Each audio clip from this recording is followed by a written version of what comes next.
এয়া হৈছে পাৰিজাত ফুল। আৰু পাৰিজাত ফুলৰ কথা কি ক'ম, এই কলিটো যিদিনাখনৰ পৰা মানে পেলাইছে সেইদিনাখনৰ পৰাই মানে এনেকুৱা হৈ আছে ফুলটো কেতিয়া ফুলিব কেতিয়া ফুলিব। এদিন দুদিন তিনিদিন গৈ আছে ফুলটো নুফুলেহে নুফুলে। কিন্তু চাবলৈ মানে ইমান মানে মনটোৱে কৈ আছে। আৰু এনেকৈ কলিটো ডাঙৰ হৈ আহিছে, কিন্তু ভাবিছোঁ আজি ফুলিব আজি ৰাতি ফুলিব এনেকৈ ভাবি আছোঁ, নাই নুফুলে।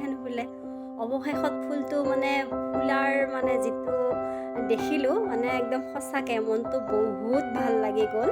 আৰু ফুলপাহ কম সময়ৰ বাবে ফুলে, কিন্তু সঁচাকৈ দেখি তাৰমানে মনটো কিবা এটা ভাল লাগি যায়।